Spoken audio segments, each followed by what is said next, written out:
Teache, nung pinagbubuntis na si ate, si Danica, anong pakiramdam?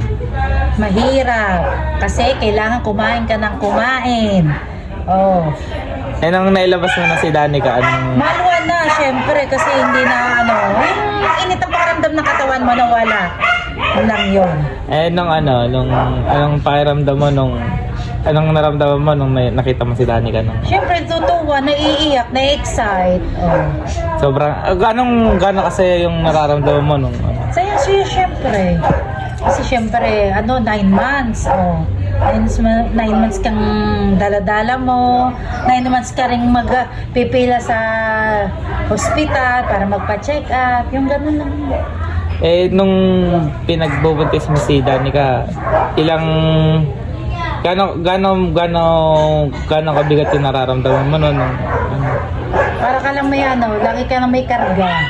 Na, lagi ka bang puyat nun ate? Oo, lagi akong puyat. Siyempre, pag nagalaw ang bata, pagdating ng 4 months na na yan, nagsacycle-cycle na naikot yan. Hanggang sa maging 9 months, talagang grabe na hindi ko. Paikot-ikot yan, hindi ka na makakatulog.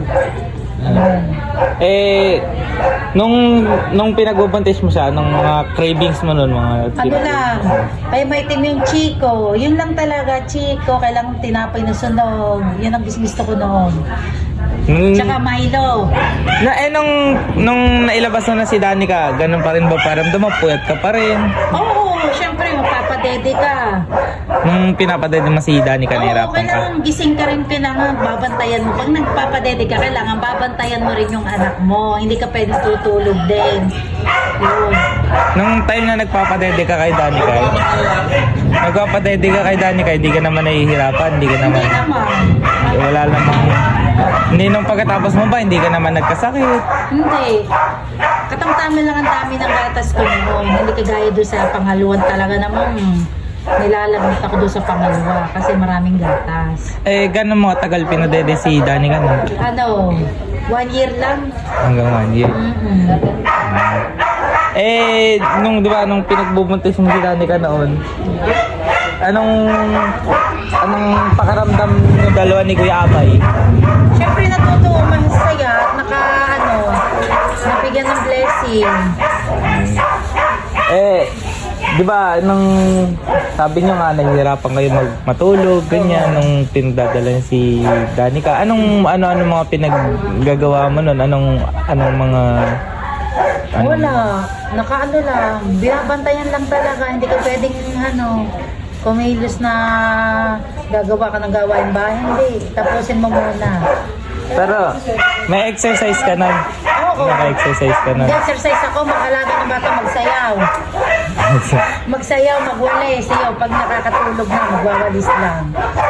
Nung ka ba nun? Cesarean ka nun? Hindi, normal lang. Oo, no. Gaano katagal ka nag-heal nung... 1 month? 1 month ka nag-heal? 1 month ang bago. Uso pa noon ng hilot. Ay, nung pinag-anak mo si Danica, paanong Hilot? hilot din? Oo, hindi ako, Hindi ka. naabot sa ospital kasi nga lumabas na. Eh, nung hilot na yun, anong pakiramdam mo nung... Maiwan sa katawan na nahilot ka. Parang, hindi, ano yung hilot? Hilot nung pinalabas mo si Danica. Anong... Midwife pa nagpanak sa akin ako. Midwife dito sa atin? Hindi, sa Batangas. Okay. Ano pa ba? Nung, di ba nung hilot, yun ba yung yung ginagamitan sa tubig? Hindi, Hindi lang. Hindi.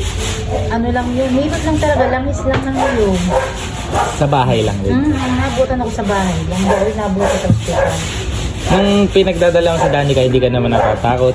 Hindi. Baka may mangyari sa'yo o may mangyari sa kay Danica. Wala. Kasi lagi naman naka-monitor naman ako. Sobrang saya mo naman. Sobrang saya. Tapos na.